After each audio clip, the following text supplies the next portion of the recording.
Hi everybody, welcome back to English 112. This is for our class for Tuesday, the 28th, where I wanted to put some closure on Young Goodman Brown, Soldier's Home and Battle Royal. And you might notice that our next class is scheduled as a catch-up class, and I suspected we would need that. That's where we can finish up our short story unit by talking about our last two short stories, Girl and Popular Mechanics, and both are rather short.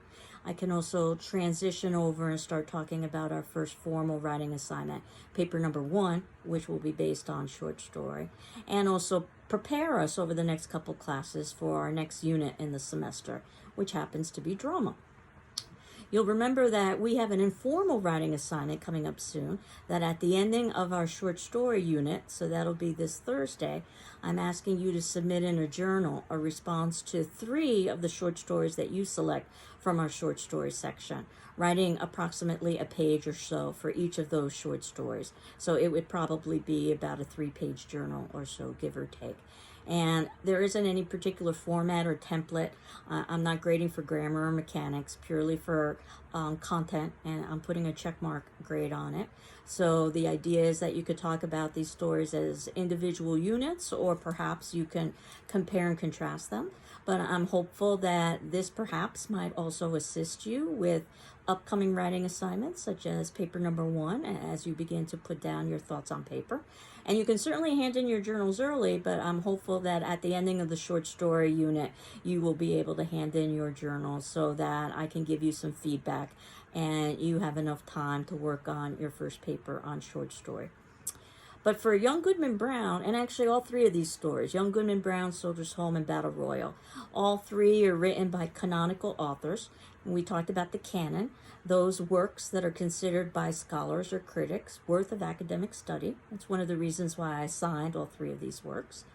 You might be familiar with the author Nathaniel Hawthorne, who wrote Young Goodman Brown. There's a good likelihood that perhaps you've read other texts from him in other classes. For instance, perhaps you've read The Scarlet Letter.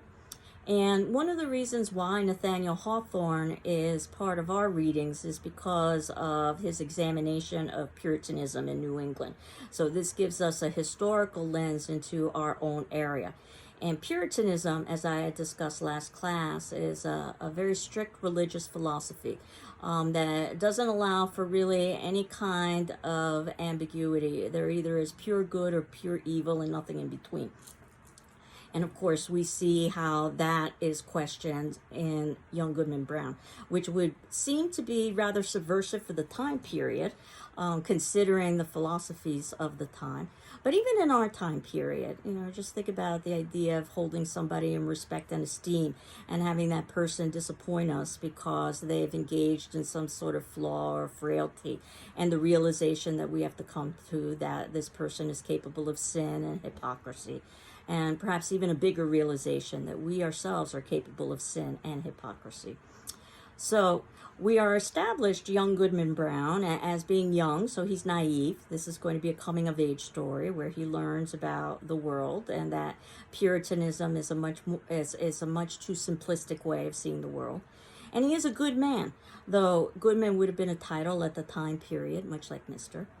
And Brown, I was suggesting, might have parallels with the idea of soil, and that all individuals have been soiled in some way or another and will be soiled in one way or another.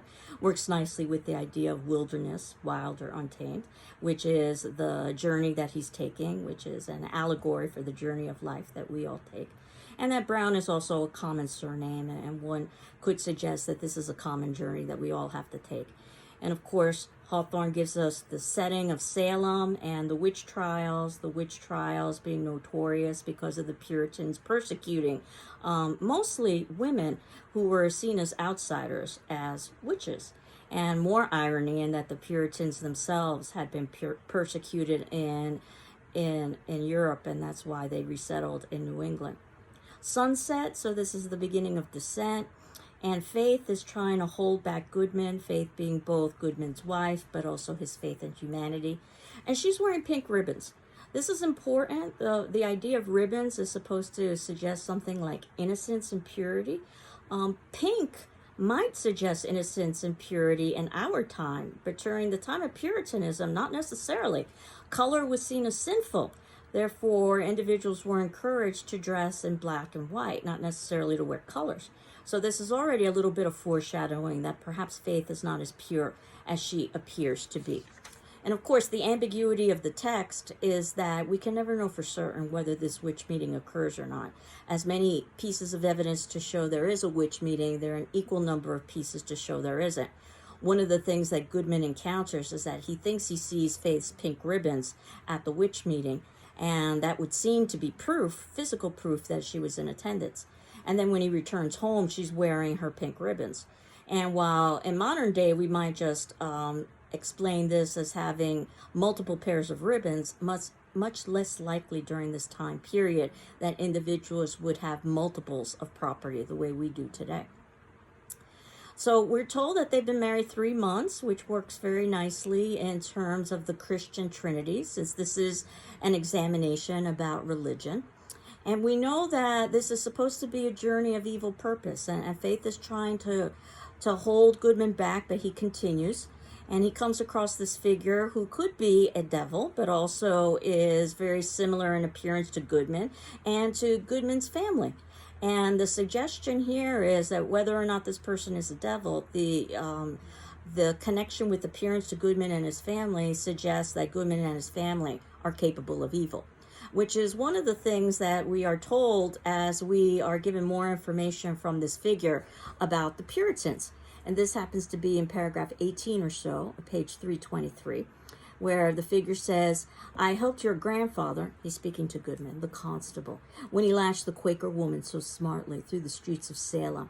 And it was I that bought your father a pitch pine knot, kindled in my own hearth to set fire to an Indian village in King Philip's War." Or, in other words, these individuals have engaged in sin. Much like the deacons and some of the political figures and even Goody Cloyce, who taught Goodman his catechism, or basically his Sunday school teacher, and individuals from Falmouth, Connecticut, Rhode Island, in other words, quite far away in a time period when transportation was quite difficult because there wasn't access to automobiles or to planes.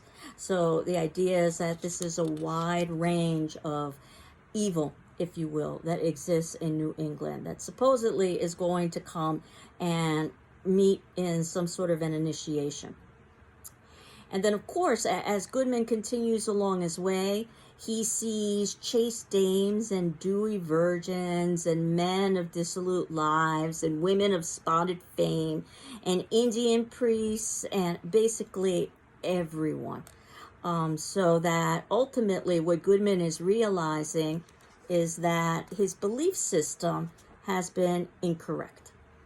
And I wanted to read you a particular quote, and you can see in the notes below that I've referenced this on page 328, and this is paragraph 64. "There, resumed the sable form, are all whom ye reverenced from youth. Ye deemed them holier than yourselves and shrank from your own sin, contrasting it with their lives of righteousness and prayerful aspirations heavenward. Yet here are they all in my worshiping assembly. This night it shall be granted you to know their secret deeds. How hoary bearded elders of the church have whispered wanton words to the young maids of their households. How many a woman, eager for widow's weeds, has given her husband a drink at bedtime and let him sleep his last sleep in her bosom. How beardless youths have made haste to inherit their father's wealth, and how fair damsels, blush not, sweet ones, have dug little graves in the garden, and bidden me, the sole guest, to an infant's funeral. By the sympathy of your human hearts for sin, you shall scent out all the places, whether in church, bedchamber, street, field, or forest, where crime has been committed, and shall exult to behold the whole earth, one strain of guilt, one mighty blood spot."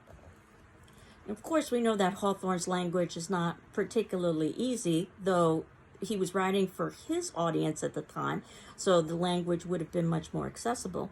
But basically, he's talking about how hoary bearded elders of the church have whispered wanton words to the young maids. Basically, older church members have tried to corrupt the young virgins in their congregation. And about how a woman eager for widow's weeds has given her husband a drink at bedtime and let him sleep his last sleep in her bosom. How a woman desperate to become a widow and achieve some of the benefits associated with widowhood, which we talked about in the story of an hour, has basically killed her husband so that she could be a widow.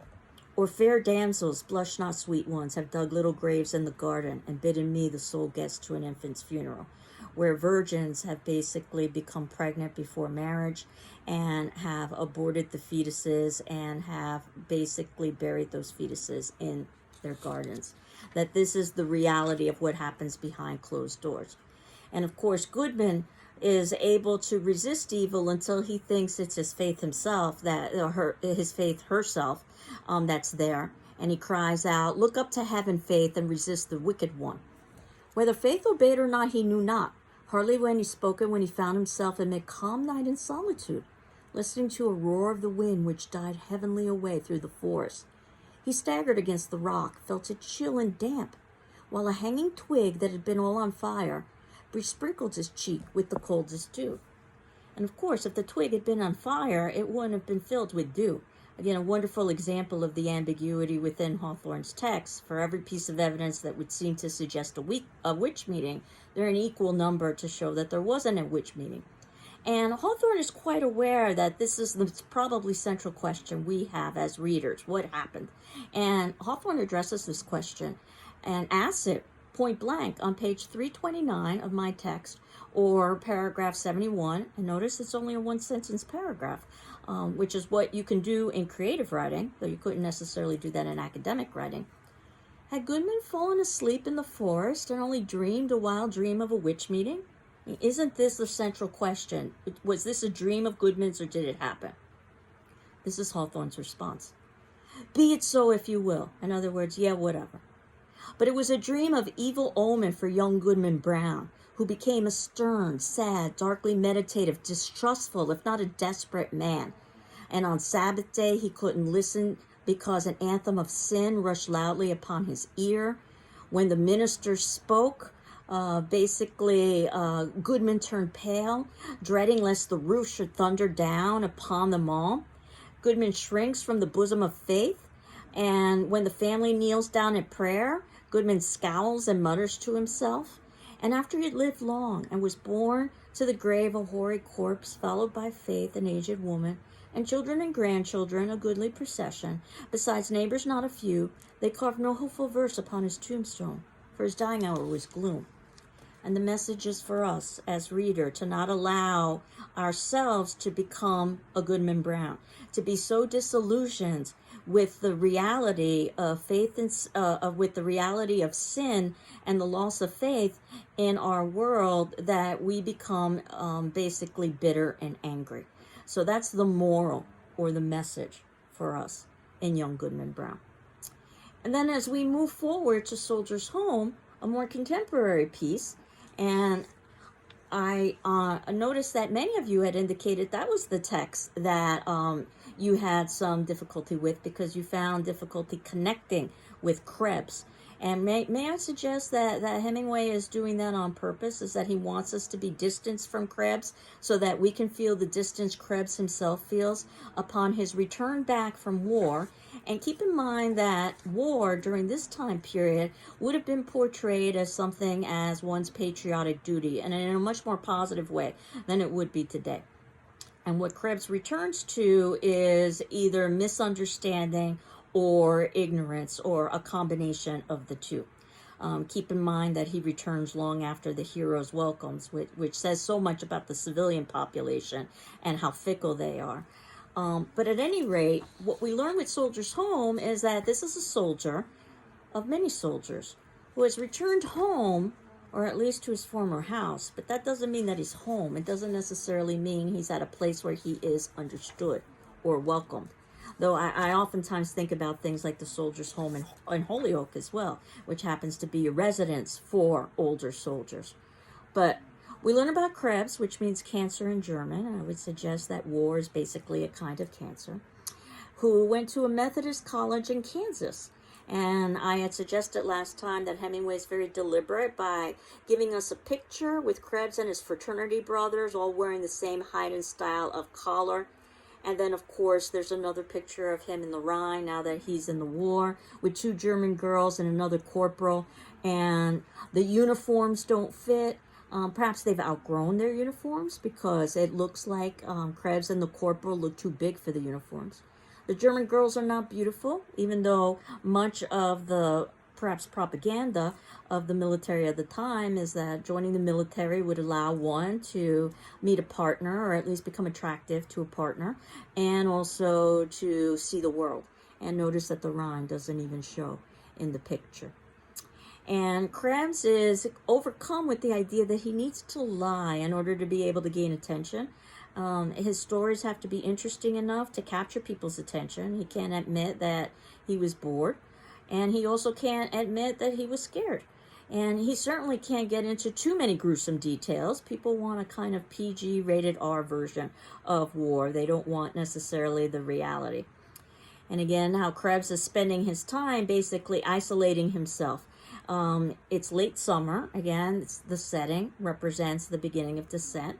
He's sleeping late in bed, getting up to walk down to the library to get a book, eating lunch at home, reading on the front porch until he became bored, walking down the town to spend the hottest hours of the day in the dark coolness of the pool room. He loved to play pool.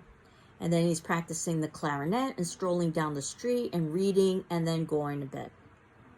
And pool, I suggested, is such a particularly interesting game for him to be playing because pool, much like war, requires aiming and shooting.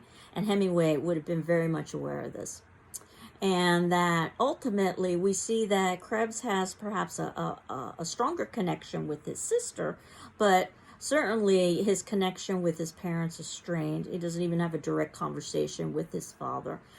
He likes looking at the girls, but he doesn't want to have consequences because war comes with consequences, life and death consequences. So he certainly doesn't want to be in a position where he has consequences again, which is probably why he doesn't want to get a job and he doesn't want to settle down because all of these things are too complicated, as he says. And he doesn't want to have to lie anymore. And when he has that very interesting dialogue with his sister about lying or about being her beau, Krebs isn't necessarily lying when he tells her, yeah, I'll be your beau, because he knows that she worships him, and the kind of hero worship that she has, when she says beau, she's not really being serious. It would be almost something like a young child saying that they wanted to marry their parent. And he would have liked a girl, this is on page 163 and paragraph 14.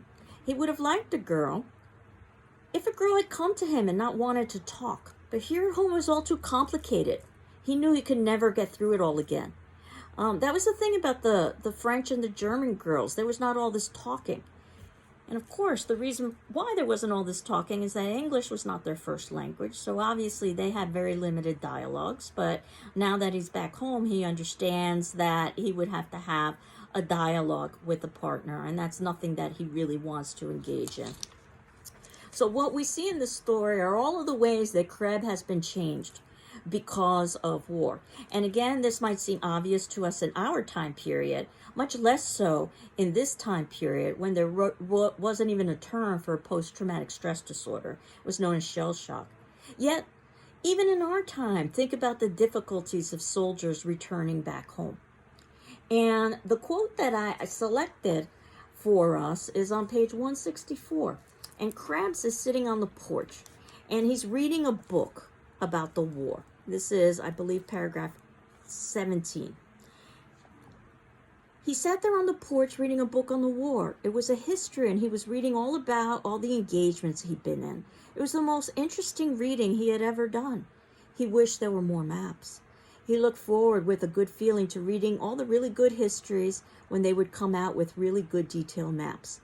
Now he was really learning about the war. He'd been a good soldier. That made a difference. And there's so much in that quote. The first is that he's reading about the war. In other words, he hasn't been able to escape from the war. Even though he's back home, he's not quite back home.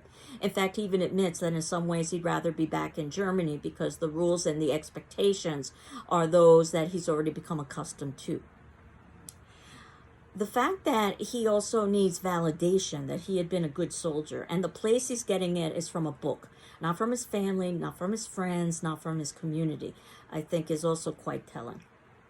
And the fact that he wants maps. And if you think about a map shows direction. And basically, Krebs is looking for direction. He's lost at this particular point. Krebs is called by a surname throughout the story, which is the military name that removes individuality. Granted, his mother does call him Harold, and his sister calls him Hare. This is a nickname. Nicknames usually show a certain level of connection and affection, again, showing that he has a closer connection with his sister.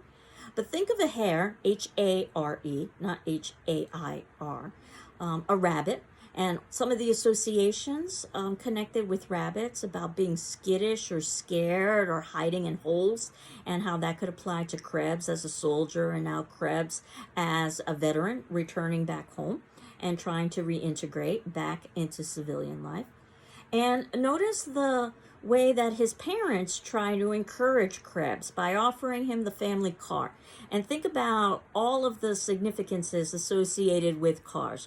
Freedom, independence, adulthood, especially because prior to the war, Krebs was not allowed to use the car. And Krebs doesn't want the car because he understands that this is going to be too expensive. It comes with strings. The car is supposed to be a way for Krebs to find a girl, get a job, settle down, buy a house, start a family, be like everybody else, or so his mother says, that others have returned back and they're settling in. Why hasn't Krebs? And notice how complex this story is that while we're meant to empathize with Krebs because he's our central character, we can also understand his parents on some level, that Krebs is going to need to find a way to reintegrate back into society.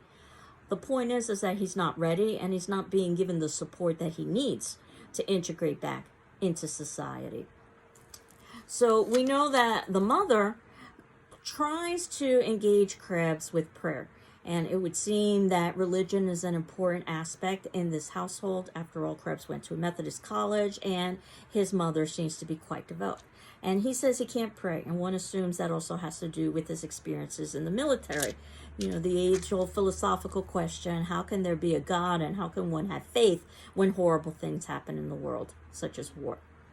So, again, you know, when ultimately the mother says, you know, that don't you love me? And he says, I don't love anybody. He's telling the truth here. But he knows that he's just hurt her. And he says, I didn't mean it. I was just angry at something. I didn't mean it. But of course she's crying. And on some level, he probably does mean it. Because love is a very dangerous thing. It comes with consequences, which is something that he learned in the military. Probably not to get too close to anybody because they could die. Yet the irony is that soldiers oftentimes become closer than family members because they need to rely on each other so much. But nevertheless, you know, the mother accepts that. And Krebs says, I'll try to be a good boy for you, Mommy. And notice how he reverts back to the language of a child, which is basically how the mother has been treating him throughout, bringing him breakfast in bed and so forth, which is certainly nice, but not the help he needs. It almost reminds me of the sorrowful woman whose husband, too, was bringing her breakfast in bed, but that wasn't necessarily the help that she needed. So then the mother prayed for him, and then Krebs says that he felt sorry for his mother, and she made him lie. And what he decides is that he's going to go to Kansas City and get a job. We can see this as a positive and that he's moving on with his life. We can also see this as a negative and that he is running away from facing his family. Or we can also see it as a realistic move in that he knows that he can't change his family, but he can change himself. And he goes to see his sister play indoor baseball. Again, this could be a positive because he's socializing. This could be a negative because he basically is trying to humor his sister. It could be a combination of the two. We don't necessarily know what happens to Krebs afterwards, and perhaps that's better, rather than being given a sequel where we're disappointed. So we're left to speculate. And of course, notice that at the ending of this story, there are questions. For instance, the title Soldier's Home focuses on the setting. Or what do the photographs of Krebs, the corporal, and the German girls reveal? Or how does the Krebs avoid complications? Or why is Krebs referred to as Krebs rather than Harold? Why does the sister call him Hare? How does Krebs' mother embody the community's values? Why can't Krebs pray with his mother? What is the resolution to Krebs's conflict? Comment on the appropriateness of the story's title. All of those would be great things to examine in a journal if you so wanted to, or even in a paper. And even young Goodman Brown, we can see the same thing, that there were questions. Not that these are the only questions to ask in that particular piece. There are lots of other ones as well. But if we were going to get to the ending of young Goodman Brown, some of the questions are on page 330. Why is this story so complex and difficult to summarize with a tidy moral? What is the significance of Goodman Brown's name? What is the symbolic value of the forest? What is the functions of Faith's ribbons in the story? The narrator describes the fellow traveler's staff wriggling like a snake, but then he says, this of course must have been an ocular deception, assisted by the uncertain light. What is the effect of this in other instances of ambiguity? And of course, the snake has lots of biblical associations, because in the biblical story of Adam and Eve, it was a snake that tempted humanity. What does Goodman Brown discover in the forest? Is Salem populated by hypocrites who cover hideous crimes? Do Faith and the other characters Brown sees when he returns from the forest appear corrupt to you? And does it even matter? And near the ending of the story, the narrator asks, had Goodman Brown fallen asleep in the forest and only dreamed a wild dream of a witch meeting? How does the answer to this question affect your reading? And consider the story as a criticism of the village's hypocrisy. So oftentimes what readers will do is that they will read the questions first and then read the story, because this will give them an idea, perhaps, of how they should go about reading the story. Sometimes readers don't necessarily want to do that because they don't want to have the experience spoiled for them, the no spoiler alert thing, and they do it after the fact. You'll notice that I'm addressing many of these questions in my class videos. So the last piece that we had was Battle Royal on page 227. And I had indicated this is part of a novel, which I encourage you to read at one point in your lifetime, because it truly is superb. But we are reading the opening of the novel. And last class I had talked a little bit about the novel as a whole. And there is a good amount of symbolism in this piece. And one perhaps of the most important pieces of symbolism occurs early on, when the invisible man, who feels that he is invisible because he isn't viewed for his individuality merely by the color of his skin, has to listen to the grandfather's speech. And basically, in his youth, he doesn't understand what it means, but in his adulthood, he does, because this too is a coming-of-age story. And basically, on the grandfather's deathbed, he says, after I'm gone, I want you to keep up the good fight. I never told you, but our life is a war, and I've been a traitor all my born days, a spy in the enemy's country, ever since I gave my gun back up in the Reconstruction. Live with your head in the lion's mouth. I want you to overcome them with yeses, undermine them with grins, agree them to death and destruction. Let them swallow you till they vomit or burst wide open. So this is on page 327, and this is the second paragraph. And of course, as we continue to see what happens to the invisible man, we see how the invisible man begins to understand this, at least subconsciously, in part because of the Battle Royal. And eventually, through his adulthood, he realizes that the grandfather was merely just pretending to be meek. He was a traitor in that basically he was acting like one thing when he was really another in the enemy's country being the Caucasian world. And by pretending to be meek, he hoped to gain access to that world so that he could attempt to try to overthrow it, or at the very least gain a certain level of equality. And of course, we know that there's lots of light and dark imagery, black and white imagery here. I talked about how all the town's big shots were there in their tuxedos. This is paragraph 5 on page 228. Wolfing down the buffet foods. And think about all of the animal imagery associated with wolves, and that these are the true animals, these leading citizens of the town. And wolves are also predatory. They're drinking beer, whiskey, smoking black cigars, the idea that they are consuming something that's black, as they will be doing with the individuals in this boxing match that they have set up for their pure amusement. And we can see that ultimately when they are confronted with a stark naked blonde, how these men are going to be first ridiculed and humiliated through a very unconscious sexual response, and then they will be humiliated and disrespected in the actual boxing match. And all of this is a setup. And the fact that we've got a woman who's treated like an object, objectified, a woman that also represents what we would consider to be the ideal in society, blonde hair and so forth.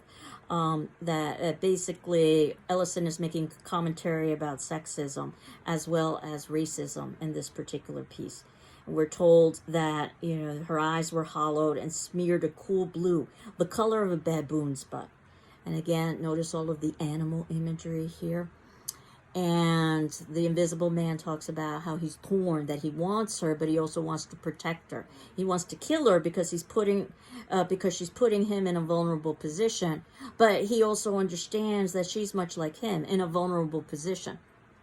And that American flag tattooed on her belly reinforces one of the themes of this piece and the novel as a whole, that the American dream of success and opportunity is really available only to a small percentage of the few, and certainly not to individuals like the Invisible Man, basically Black Americans. And we find out that ultimately, as the boxing match continues, the men are given blindfolds. And again, that works so nicely. The blindfolds are white, by the way, so that we can talk about how ultimately it is white society that is trying to blind or keep in the dark these African Americans. And the Invisible Man actually begins to peek a little bit out of his blindfold. So in other words, he's already showing a certain level of defiance. Lots of difficulties with reading this piece, as many of you indicated. Not that it was difficult in terms of its vocabulary, but it was very difficult in terms of its content. It's very brutal and horrific. But then racism is brutal and horrific, especially during this time period. And one might say that it's pieces like this that helped to bring about the civil rights movement. So as we see ultimately everybody fighting, you can say that that basically is a metaphor for the system in America, is to put those with the least amount of power and the least amount of agency into situations where they have to battle one another for crumbs. So I think that metaphor works very well. And at one point, the Invisible Man talks about that he's being battered black and blue. And that is literal. It also is figurative. You know, when we talk about being blue, it can also be sad. The blues, which is definitely an African-American form of music, plays a central role in this particular text, at least in the novel, though you may not necessarily get that sense when you are reading just this particular story.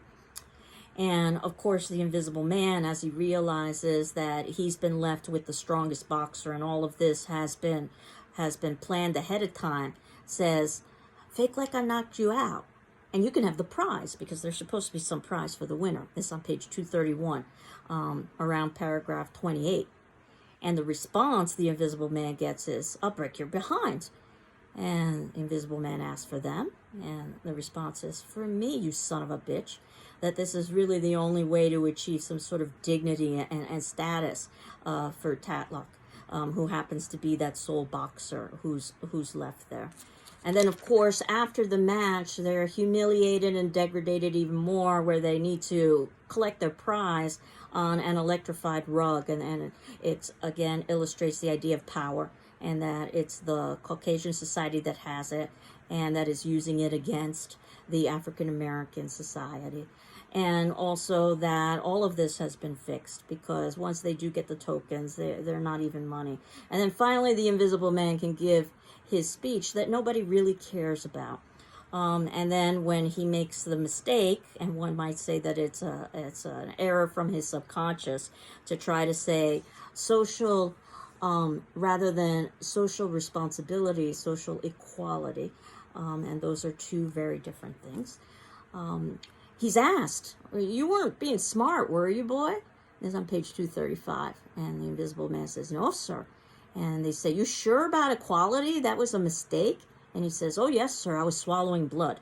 which is an expression where you have to swallow blood, basically when you know something is wrong, but you have to accept it. So that's literal and figurative. And then he's given his package, wrapped in white tissue paper, as I suggested last class. All of these colors are very deliberate. And he opens it, and he sees that it's a briefcase.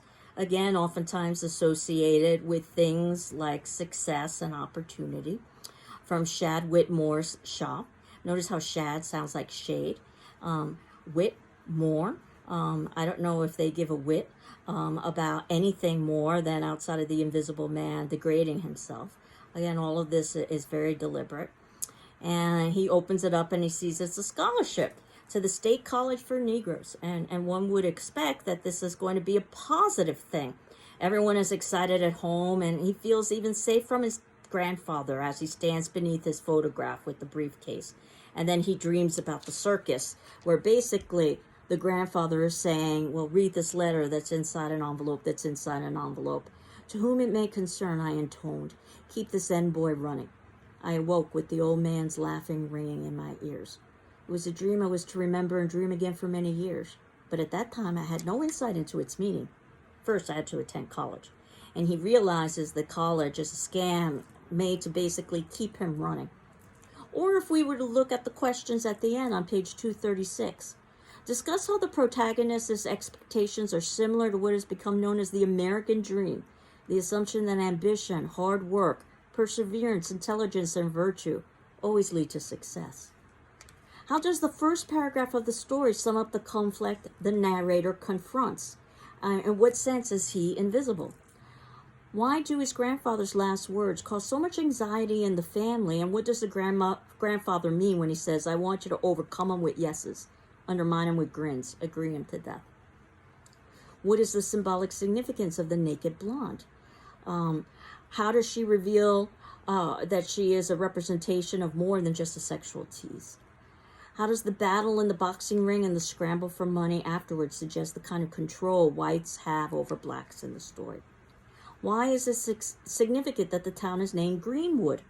And if you know anything about wood that's green, in other words, it hasn't been seasoned. In other words, it hasn't matured, which is what we get with the Invisible Man. He hasn't been seasoned. He hasn't matured. He also is on his journey of self-discovery, much like young Goodman Brown was. And also, you can think about the associations with green. Oftentimes, we think of green in relation to money. What is the narrator's perspective as an educated adult telling the story, in contrast to his assumptions and beliefs as a recent high school graduate? How can the dream at the end of the story be related to the major incidents that preceded? And given the grandfather's advice, explain how meekness can be a dangerous activity and a weapon against oppression. Imagine the story told from a third-person point of view. How would this change the story? So these three stories are stories that we could spend an entire semester with. In fact, we could spend an entire semester with just one story, but obviously we don't have the time for that. So I thought at this point we would put closure onto these three short stories and then finish up our short story unit next class and start talking about papers and our next unit, which happens to be drama as well. So since I'm asking you to begin thinking about the writing process, I thought that out of these three short stories, Young Goodman Brown, Soldier's Home, and Battle Royal, that what you could do for today's attendance question, so this will be due 24 hours from Tuesday, that'll be Wednesday the 29th at 10 a.m., to write a sample paper topic and thesis statement for either the story Young Goodman Brown, or the story Soldier's Home, or the story Battle Royal. And again, this is just a sample. It's nothing that you actually have to write a paper on. But I'm hopeful to see some of you beginning to think about possible ideas that you could begin to write about these stories. And that's not to say that you have to write a paper on either of the 2 or 3 stories that I've selected for this class. Certainly we have stories coming up like Girl and Popular Mechanics, and stories that we've talked about previously, such as Rose for Emily or A Sorrowful Woman, or A Story of an Hour. But I wanted you to begin thinking about the idea of how you could formulate a possible paper topic. You'll remember I had given you some very broad suggested paper topics, and they are in the syllabus and other documents folder. And we can also revisit these as we begin to talk about the papers in further depth as the semester progresses. So I hope you are doing well. I am doing well. And we will continue on next class with putting some closure onto short stories. Take care. Bye-bye.